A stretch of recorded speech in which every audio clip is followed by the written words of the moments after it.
Maitreya Maitreya said, Ata, after this, Devagana, the demigods, Sarve, all, Rudra Anikai, by the soldiers of Lord Shiva, Parajita, having been defeated, Shula, trident, Patisha, a sharp-edged spear, Nitrimsa, a sword, Gada, mace, Pariga, an iron bludgeon, Mudgarai, a hammer-like weapon. I'll just read this next verse. Sanchina bina sarvanga Satvik sabya bayakula Svayambhuve namaskritya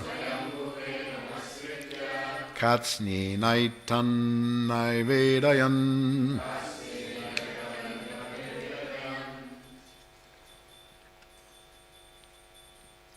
Translation.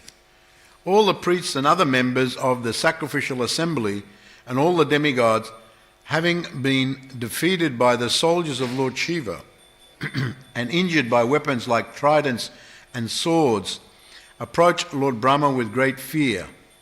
After offering him obeisances, they began to speak in detail of all the events which had taken place. So we'll read through a few verses. Text 3. Upalabhya paraivaitad Bhagavan abjasambhava Narayanascha vishvatma nakasyad varam iyatu. Translation. Both Lord Brahma and Vishnu had already known that such events would occur in the sacrificial arena of Daksha, and knowing beforehand, they did not go to the sacrifice. Purport.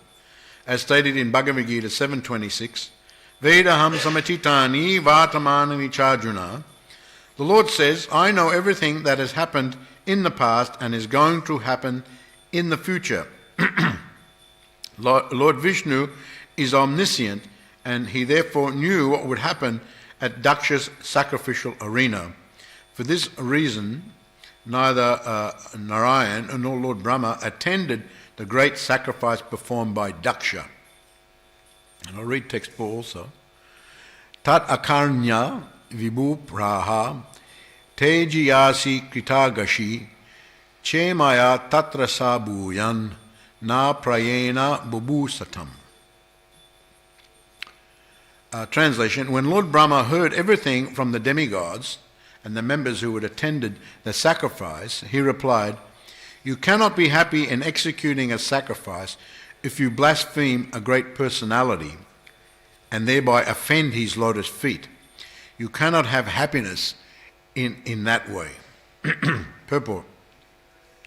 Lord Brahma explained to the demigods that although Daksha wanted to enjoy the results of fruitive sacrificial activities, it is not possible to enjoy when one offends a great personality like Lord Shiva. It was good for Daksha to have died in the fight, because if he had lived, he would have committed such offences at the lotus feet of great personalities again and again.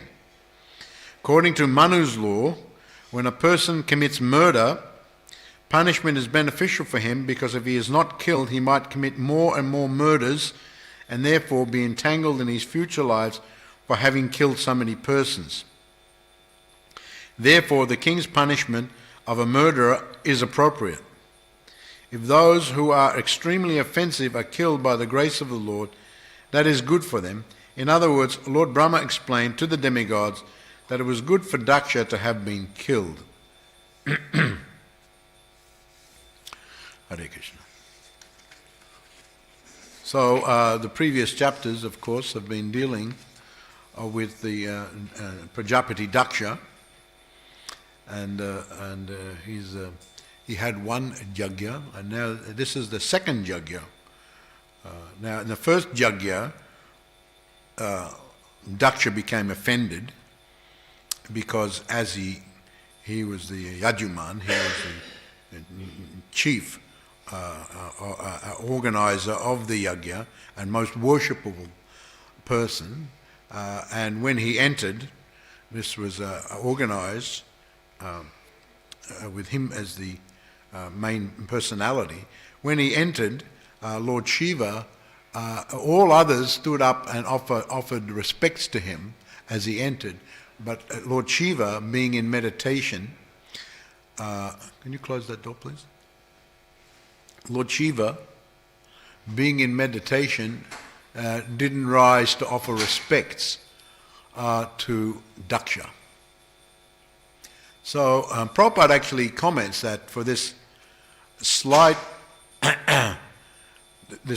perception of offence or diminishing of one's prestige, Daksha took great offence at the inappropriate action of Lord Shiva. Now, Daksha was thinking very externally, he has married my daughter, and therefore he's my son-in-law, therefore I'm the father-in-law, and considering that especially, and not only this yajna, I am the chief personality, and he is my son-in-law, therefore he should have, everyone else stood to offer respect, he should have offered respect. Of course, more broadly, Daksha was not correct in that both his daughter, Sati, and although Sati accepted a body from Daksha as her father, she is none other than the personification of the material energy. She's far superior than her father, Daksha. Now, later on, it's mentioned by Prabhupada that, in the previous chapter it was mentioned by Prabhupada that when Sati decided to go to the second yajna, she thought to speak to her father, and this enmity between him and Lord Shiva, she thought to speak to him and try to bring about a more peaceful situation. But when he ignored her, she felt very offended. And she could have herself taken action against Daksha, being the personification of the material energy. She's most powerful. But she thought it would not be appropriate because I have accepted this body from Daksha. So therefore, in my position as the daughter of Daksha, it would not be very appropriate if I, as the daughter, killed my father. Although she was most powerful. Now, Daksha was very, very powerful. He couldn't be killed. Now, we were reading that Virabhadra, the great personality that was created by Lord Shiva, when he came there and he finally captured Daksha, he tried to kill him with ordinary weapons, but he couldn't be killed. He couldn't be cut with any weapons. And we read the description here of all sorts of weapons, the gada, nistrimsha, the sword, patisha, a sharp-edged spear, pariga, an iron bludgeon, mudgarai, a hammer-like weapon. None of us would be alike to be attacked by any of these weapons. Sometimes you go, I know in Jaipur, they've got a very famous museum where you see all the weapons of the Kshatriyas of the past, and big gadas and all sorts of things like that, and all sorts of swords and knives and very deadly weapons. You wonder how anyone could even, some of those are so heavy, you wonder how anyone could even lift them, what to speak of use them, but certainly you wouldn't want anything like a big, here it's mentioned trident being thrown at you. Now, these soldiers were very, very skillful and very powerful also. They could hurl, sometimes you read these descriptions in the battle between Lord Varaha and Hiranyaksha, the tridents were thrown and all sorts of things like that. Ravana had a very famous spear and a very famous trident that was mantra infused also, that when he threw, it was an invincible thing, everyone would be defeated. And he had one weapon given by the blessings of Lord Shiva. So these weapons were very extraordinary. So when you see them, and these were just from the ones I saw. Well, I've seen a few of them over the years, and they're not from more recent history. These are from ancient history, and very, very powerful, made of all sorts of metals and all sorts of ingredients. So Virabhadra, who was a huge, gigantic personality and all-powerful, he couldn't kill Daksha with any of these types of weapons. He had to use some sort of mantra, isn't it? I just seem to remember, to kill some sort of foam weapon or something like that, and with mantra infused, and then he was able to behead.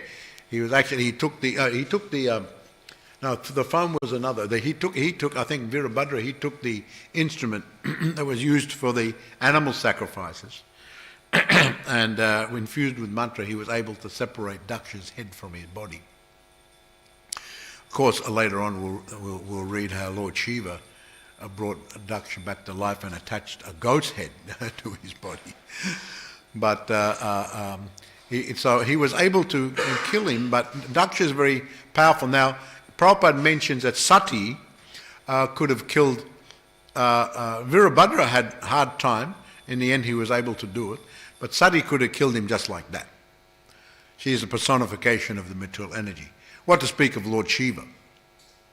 Now, Lord Shiva Now, Sati wanted Lord Shiva to come to this second yajna. He had gone away, and Daksha was so offended by this slight, what he perceived to be an offence, but it's a very slight thing. Nor should Lord Shiva is a great personality. He is not required to stand up. And not only that, he was in meditation. And he was absorbed. He was not, more or less, he was somewhere else in meditation. So, and not only that, he was not required. Great personalities like Lord Brahma, Lord Shiva, Lord Vishnu, they are above the devas of the material world, and actually all offer them respects and worship. So Lord Shiva was not expected to stand up. Actually, Daksha should have bowed down to Lord Shiva, but he was thinking externally that he's my son-in-law, and for this very small, what he perceived as transgression, although I explained it's not actually transgression, it was that rather Daksha who was transgressing, but anyway, he perceived it as transgression, and it's just a small thing. He didn't stand up. And for that, he said all sorts of bad things, very attacked him. And Lord Shiva didn't try to say anything. He just got up and left the assembly. So this was a very bad thing. Now, we were reading how he left and all his associates left with him. And so Daksha organised this second yajna. And then it was this one that Sati went to and trying to speak with the father. But he totally ignored even her presence there. And then she became so offended. She had especially gone. She was accompanied by many of the associates. She had her own associates and protectors, and they went with her. But she was pleading with the father, but he ignored her. And then she prepared to give up her own life. She said, I have accepted this body from you, but I consider it useless, and I don't want to be in this body. She was prepared, and actually mentioned she went almost immediately to the womb of Menaka and came back as Parvati. So she gave up the body. Now, on top of ignoring her, Daksha, her father, didn't try to stop her doing that. So this was a further offence. Here's your daughter going to, by her mystic power, bring up the fiery element within one's own body. One who has mystic power can do something like that and self-immolate, bring the body to fire. Now she was preparing, she sat down, and everyone could see, and he, as the father, didn't take any action. He just ignored that as well. One thing to ignore her, and ignore her pleas, and then he ignored her where she committed the suicide in giving up her body. So this was a great, great offence. And of course when Lord Shiva, you heard about that, he became very angry at Daksha that he committed such a grave offence towards Sati that he created this gigantic personality, Virabhadra, and all the armies went there. And now we're reading how these armies defeated all the devas. Now they're going to Lord Brahma. Now, interestingly enough, here many were injured, many were killed by the soldiers of Lord Shiva and who were accompanying Virabhadra, and many had fled, and those ones that had fled had come to see Lord Brahma. They approached Lord Brahma with great fear, offering obeisances unto him. They began to speak in detail of all the events that had taken place. So in the next verse it's described that Lord Brahma and Vishnu had already known these events would take place in the sacrificial arena of Daksha. So they didn't attend. So this is a very interesting instruction for all of us, in that we have to be very careful about aparad and offences, especially very great offences, but any aparad. And if we're in a position to be able to change it, then we should try to do that. Otherwise, we should not put ourselves in that position, nor should we create a position where these offences could possibly take place. So in our spreading of Krishna consciousness, we have to be mindful that when we're speaking to people, that our words don't give rise. Of course, some people are so much in the mode of ignorance, they take offence at anything. And so one has to be careful about that as well, because such a person is so ignorant, they're very envious. Generally, when someone is deep in the mode of ignorance, they're very envious. Also, those in the Rajagun can be very envious as well. And so one has to be very careful how they interact with such persons. So mostly in the material world, people are in the Tamaguna and Rajaguna.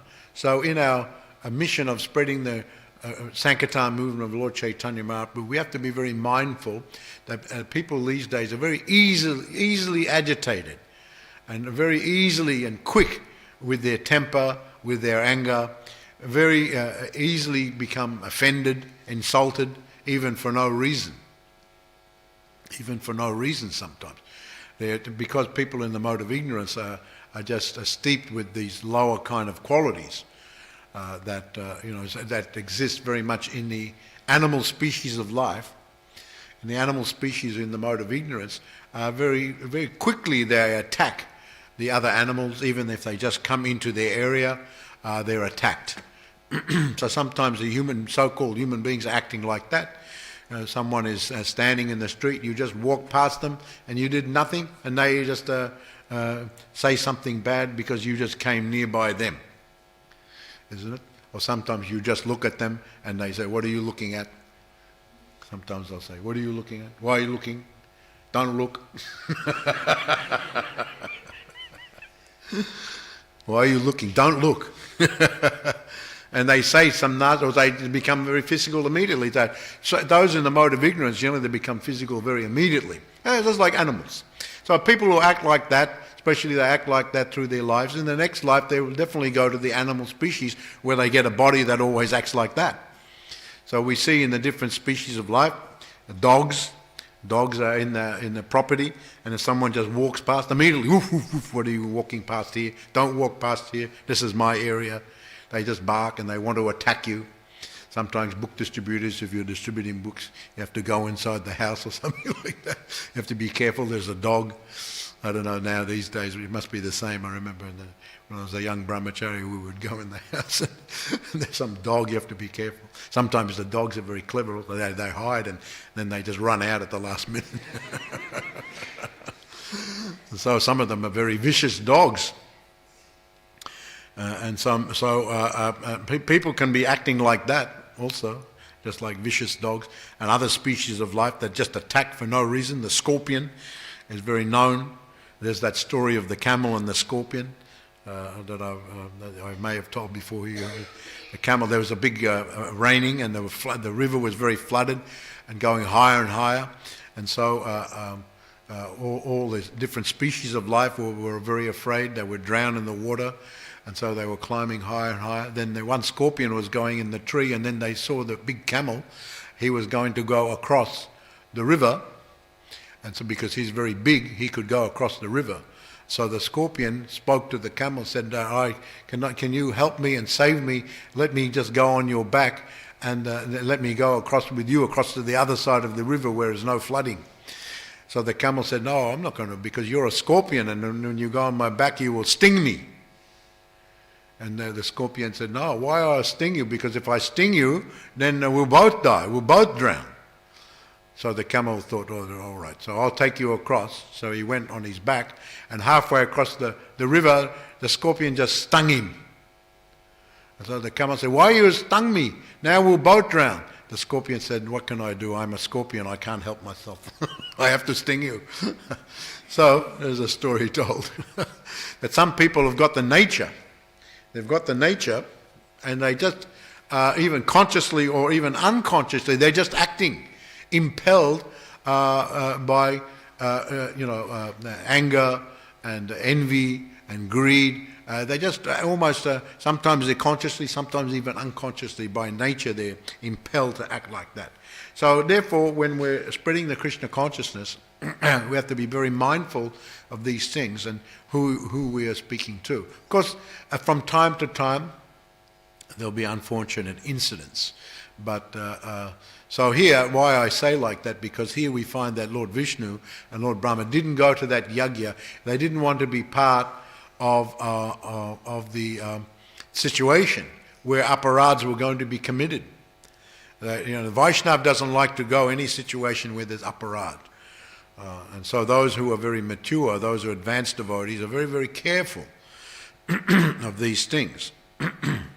Whether the aparad is going on, or whether you are committing the aparad, whether consciously or unconsciously, one has to be very mindful, because this is not at all pleasing to the Supreme Personality of Godhead. Of course, Lord Narayan, Vishnu could have, and even Brahma, they could have done something about this, but it must have been by providence this was meant to happen.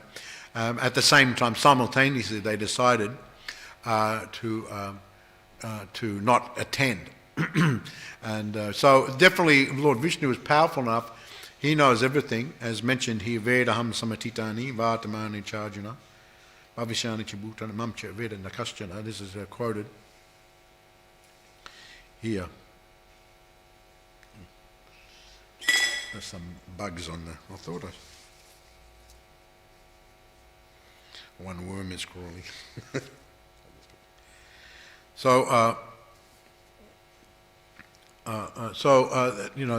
He knows everything, past and future. What is that? Vedaham samatita. Bhavishanich mam tu venana kaschana. I know everything that has happened in the past, all that is happening in the present, and all things that are yet to come. I also know all living entities, but me no one knows. The Prabhupada explains here that, of course, the Lord is sitting in everyone's heart as Paramatma. There's Atma and Paramatma.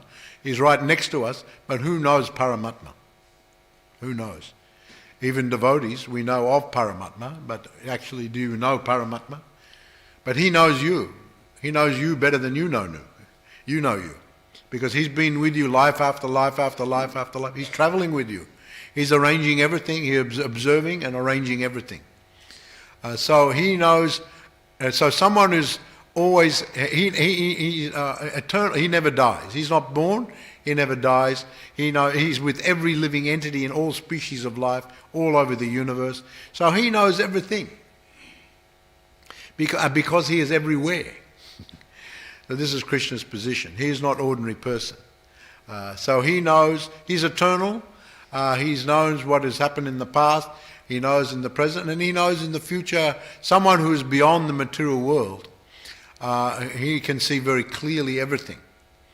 Of course, when we act, we can change certain things, but generally there is things that are meant to happen to us that Krishna is well aware that these things are going to happen. Now, here it is, as I've said, that Lord Vishnu and Lord Brahma stayed away. They didn't want to involve themselves in all this apparat situation. And especially they must have, if they were there, first of all, they didn't want to go there and be there. But even if they were there, they would have been obliged to do something about it, and which they could have done something about it, being who they are. So therefore we can conclude that this is the arrangement of providence. And Prabhupada in the text 4 says that Daksha was meant to be punished, and it was actually good for him because he was too puffed up. He was too puffed up and being too proud. When someone is too proud, they're going to commit offences. They're too because they're always actually. Although one sometimes is very aggressive in showing and being very proud, ultimately internally it's an insecurity because one is always fearful who is going to be greater than me. Who is going to be greater than me? So then one is always very sensitive to someone who challenges their own position. So therefore it is actually a situation of insecurity. To be overly puffed up and very proud is an insecurity on the part of the individual. Because someone who is actually advanced, who knows themselves as the servant of the Supreme Personality of God, is just comfortable in his own position and fully surrendered to Krishna. He doesn't need to have any false ego about anything. He is fully aware of his own position. He doesn't need to promote something about himself. He knows already what his position is.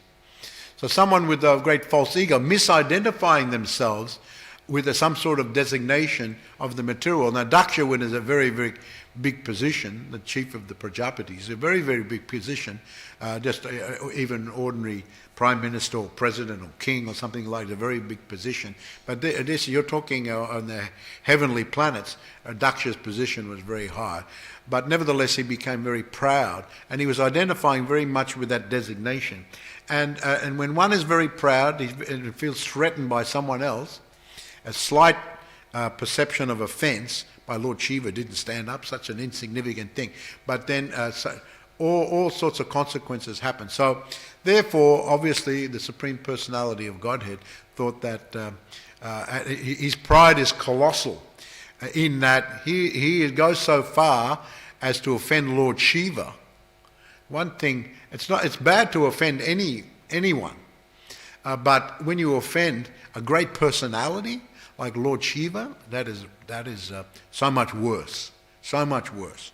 And not only that, Sati, his daughter, who is the material energy personified, she's one of the prime energies of the Supreme Personality of Godhead, Sati, and then to ignore her and then to not do anything about her setting herself on fire. And Prabhupada makes the point here that he would continue to do this type of thing over and over again because of his colossal pride. He would continue to do it. Lord Shiva left, and no one said anything, by the way, of all those who were present there, except for maybe the followers of Lord Shiva. But those demigods, even Brigu and others there, didn't say anything about the actions of Daksha. So they were also involved in committing offence. There was a lot of this. Daksha Yagya is very famous amongst the Vaishnavas, being in the Srimad Bhagavatam, of course. But the Daksha Yagya, what the outcome was of the now Daksha had organised these yagyas to get a nice favourable outcome. Normally when one does yagya, you worship the devas, of course the chief beneficiary of the Supreme Lord Vishnu, but you're also offering worship to the devas, and the devas being pleased with you, you get so much benefit with your life in this material world. So Daksha obviously organises to get so much benefit. Now Lord Brahma is pointing out here, he says here, you cannot have any happiness. You cannot be happy in executing a sacrifice if you blaspheme a great personality and thereby offend his lotus feet. On one hand, you're worshipping the Devas. Lord Shiva is one of the chief beneficiaries, and then at the same time you're thinking, I'm going to get great benefit, but you're one of the ones that are recipient of the worship, Lord Shiva, is being blasphemed. So what do you expect? So in other words, when the Devas, very fearful after Virabhadra had come and all the soldiers of Lord Shiva had come there and had killed so many and the others had fled, they come here, perhaps they were expecting some sort of sympathy from Lord Brahma. Perhaps they were expecting that Lord Brahma would take action to retaliate against what Virabhadra had done and what the soldiers of Lord Shiva had done. But Lord Brahma was not at all sympathetic. Rather, he was the opposite. He was the opposite. Maybe they were thinking like that, or we'll go to Lord Brahma, explain everything to him, and he'll take pity on us and he will take action. But he wasn't going to take any action. Rather, he chastised them. And he said that. You cannot be happy if you blaspheme a great personality and thereby offend him. You cannot have happiness in that way. So, in other words, he was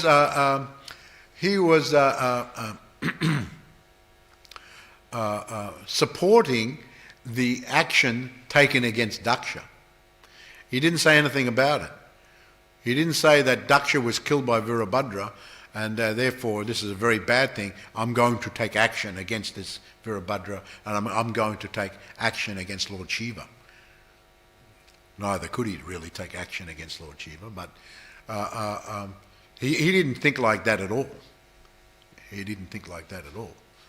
Rather, he thought that... So Prabhupada actually explains this here, that he chastised, instead of getting sympathy from him, he chastised them. And not only that, he supported the action of Daksha being killed by Virabhadra. And so this is very instructive. Now in the purport, Prabhupada of course says that when someone is very extreme, an offender and a murderer, more or less Daksha was a murderer in that he allowed Sati to commit suicide and took no action. This is an offence in itself when you can, especially in his position as the father, he could have done something, but he didn't. So he was like a murderer. He allowed that and didn't say anything. And nor did he say anything after. He just allowed it.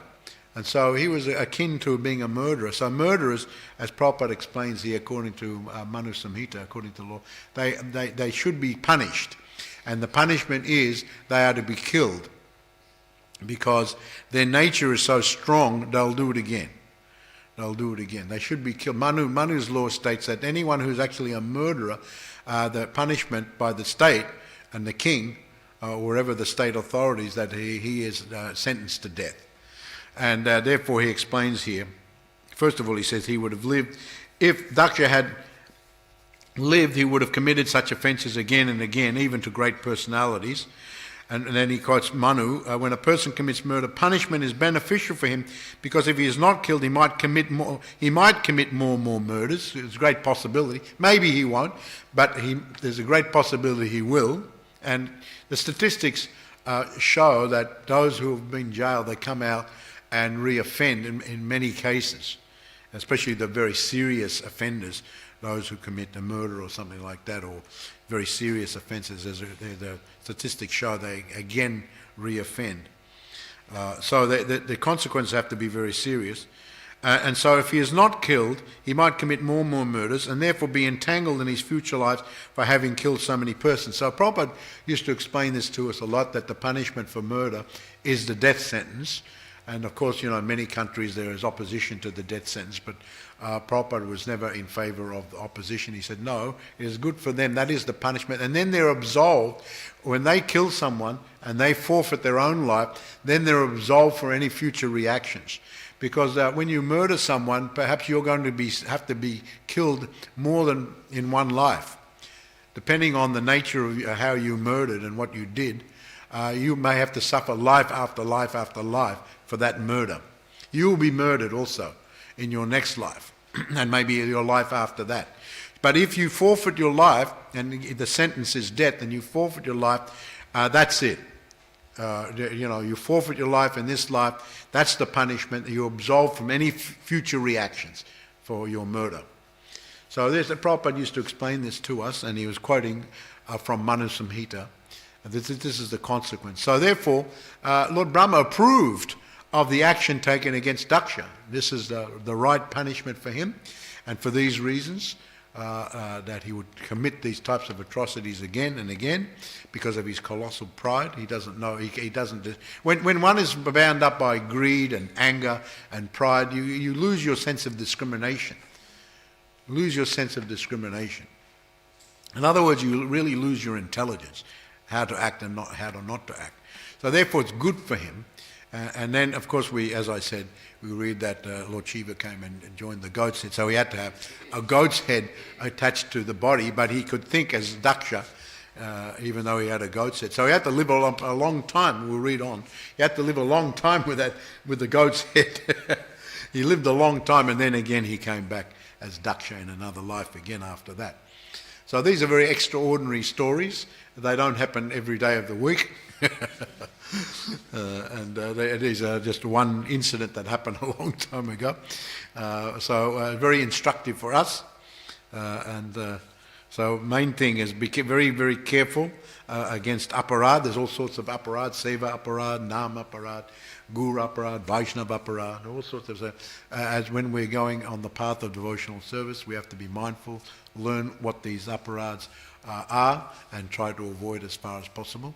And if we commit aparad, and we'll read in the next verse what to do if you commit some sort of aparad, what is the action that is required. All right, thank you very much. Hare Krishna. Does anyone have any question or comment in regard to these verses we read today? Yes, Prabhu.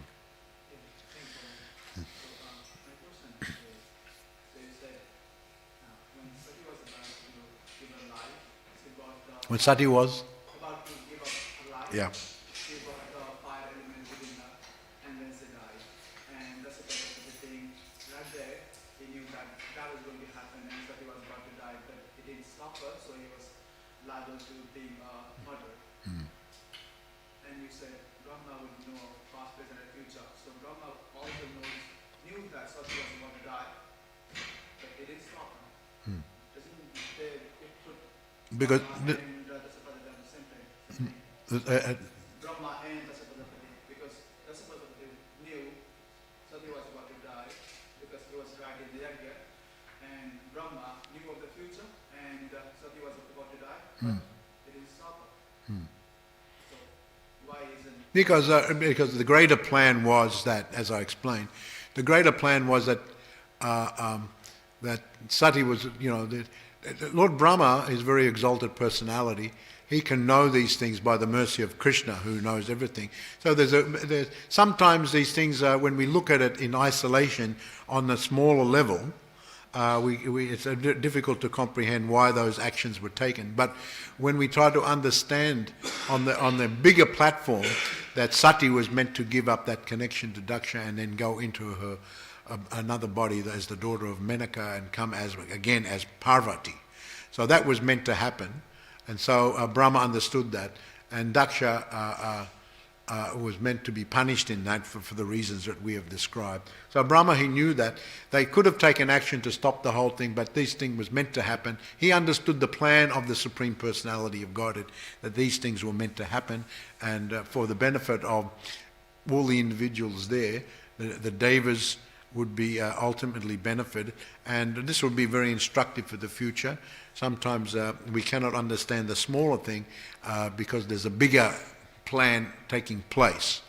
And so it's just like the battle of Kurukshetra, why so many had to die. Krishna was there. He could have just changed the whole thing and gone into everyone's mind and made them all peaceful and live together with one another. But he didn't do it, and for his own reasons, for the bigger plan. So sometimes the smaller plans have to give way for the bigger plan. So as sometimes what happens on a smaller level may seem very extreme, but every now and again that needs to happen so the bigger plan can take place. But only great personalities should execute that type of thing. It's not for us to place ourselves in these positions. The great personalities like the Supreme Personality of Godhead in the Battle of Kurukshetra, he can make those types of, what is the greater plan, what is the smaller plan, what sacrifices need to be made on the smaller level so the greater good can come. But if we try to ascertain that, like ordinary people, they start wars, and all these ordinary mundane leaders, they start war, rationalising in this way, sacrifices have to be made so our greater plan can be achieved. This is demoniac. But when great personalities make these plans, like especially the Supreme Personality of Godhead, especially mentioned about Lord Narayan, and he didn't attend, he knew everything. Brahma being in tune with the plan of the Narayan, he also knew everything, but they didn't attend it, knowing what would happen, and knowing also that this was meant to happen. So therefore the smaller plan had to be executed so the greater plan could be achieved.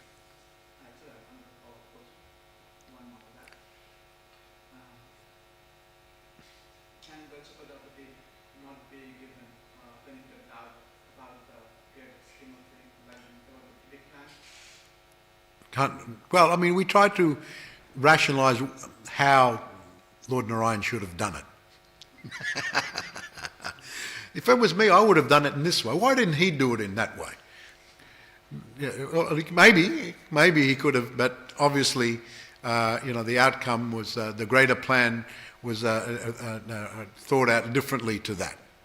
Last question would be, you said Brahma knew of everything, Narayan knew of everything because Shiva is also on the same planet as them.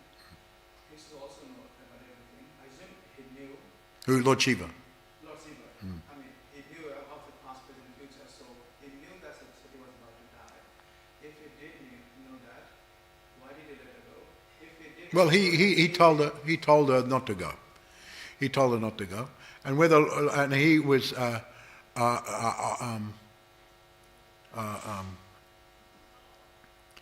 there's a skull, there's a necklace of skulls worn by Lord Shiva, and it's said to be, I think, 108 in number. They were all the previous lives of his wife, Parvati. So she's eternal, and so she's had many lives. Lord Shiva knows all that. So from the viewpoint of the absolute, changing from one body to another body for these great personalities is not a big thing. For us it's a big thing. For them it's nothing. She's had so many lives before. He wears the skulls to remind him that how many lives she's had. You understand? So so whether Lord Shiva knew, he warned her not to go, but she went anyway. He knew what might happen, but he didn't want to stop her just forcefully. And so, when you read, earlier on, he spoke to her very strongly about not going, suspecting what might happen. But she wanted to go, therefore he let her go. And now, whether he knew that she would, he's all powerful also. But sometimes there's the arrangement of the Supreme Personality of Godhead that even great personalities like Lord Shiva's, their mind is covered from understanding that part of it. Just like it is sometimes said that Lord Balaram, is put into a position where he doesn't know the next thing Krishna is going to do. Even though Lord Balaram is also the Supreme Personality of Godhead. We read many leelas like that. This is the covering of Yoga Maya. So whether it's not exactly stated in the story, whether Lord Shiva knew that Sati was going to commit suicide and set her body on fire. It's not actually mentioned that he knew she would do that. It's mentioned that he warned her not going, that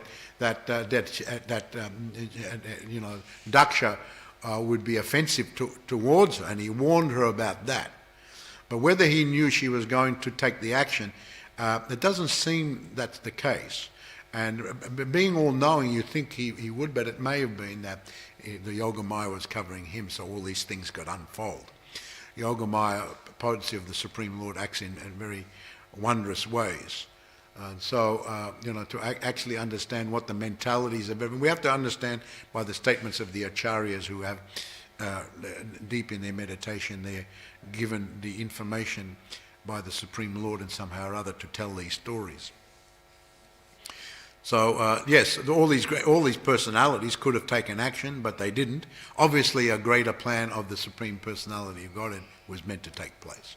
So therefore, these big personalities who could have changed the whole situation, but didn't do it. Yeah. So we have to understand that it was meant to happen. Yes.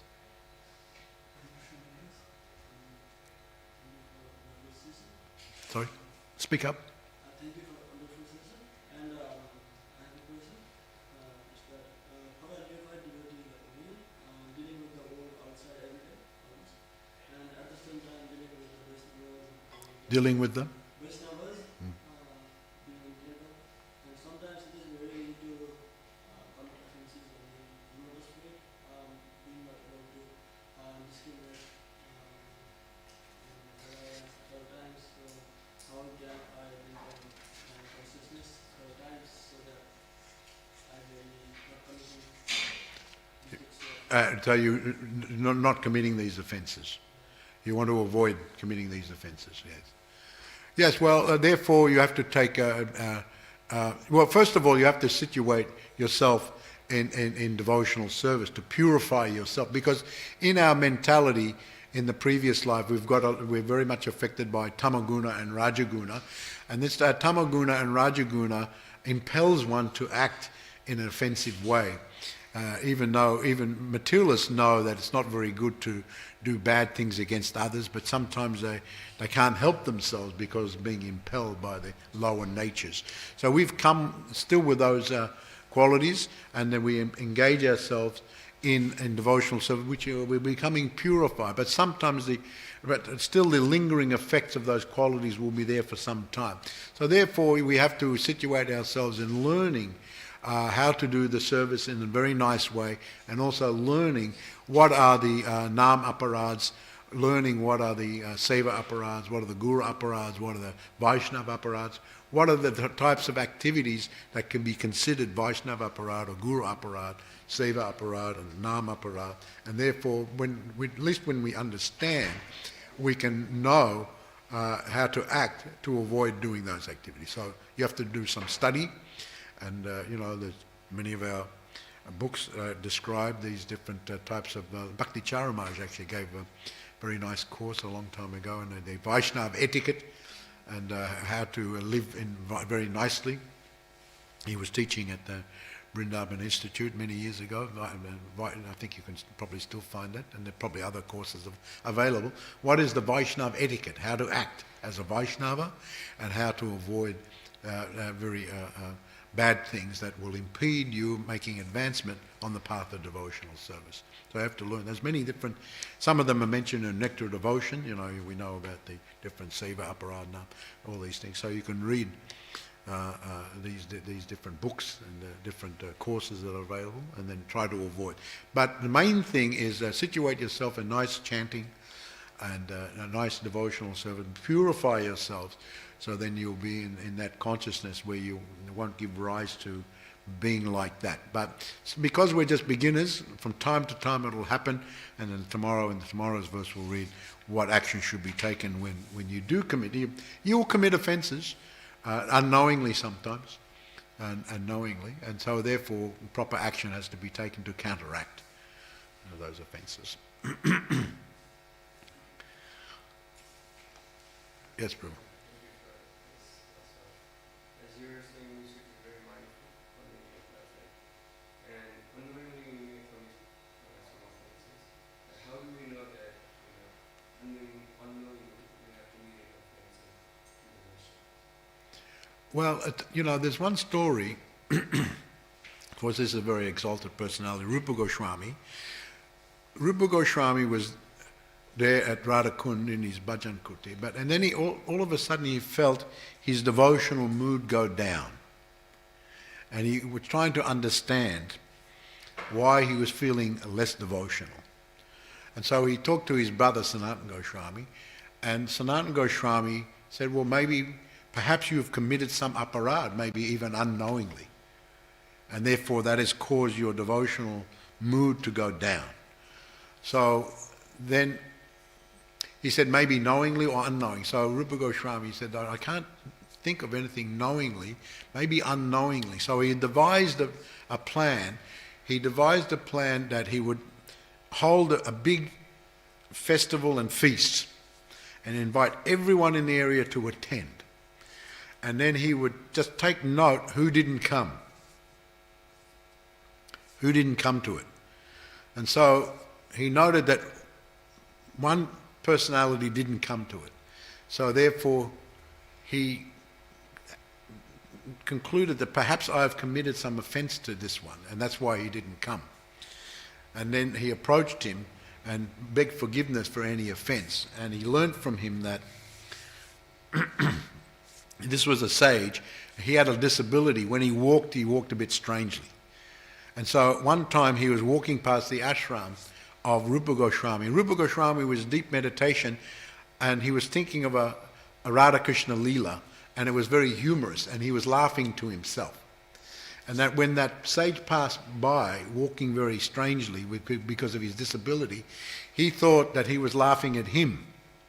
So although he didn't say anything, within himself he felt a little offended that Rupa Goswami was laughing at his disability. So therefore he explained that to Rupa Goswami. Of course, Rupa Goswami didn't commit offence. He was laughing at the funny pastime between Radha and Krishna. But even unknowingly, it just happened by accident. And so, but still Rupa Goswami thought it serious enough that he begged forgiveness. And of course the sage, he didn't, oh no, don't worry about that. That's all was forgiven because he begged forgiveness at the feet of the sage. So sometimes others can tell you've committed offence, even unknowingly. That's why we live in the ashram or come to the temple. Because then we're going out doing our devotional service, and there's all levels of devotees. Some are more experienced than ourselves, and they're able to tell you by their experience or by their learning, or both, that you're committing some seva aparad. Maybe you didn't know you shouldn't be doing like that. They can now instruct you. So therefore, association with devotees is very, very, very, very recommended. Lord Chaitanya says two things: chanting very nicely and associating. Very, very, very, very important. So by associating with devotees, sometimes Krishna will let you know by maybe reading something or something like that. Maybe you did something, all of a sudden you read something and it relates to something you did, and you get to realize it. So Krishna can work in many different ways to bring it to your attention. Hare Krishna. Jai, all glories to Prabhupada ki jai. Go Premanandi Hari Hari Bo.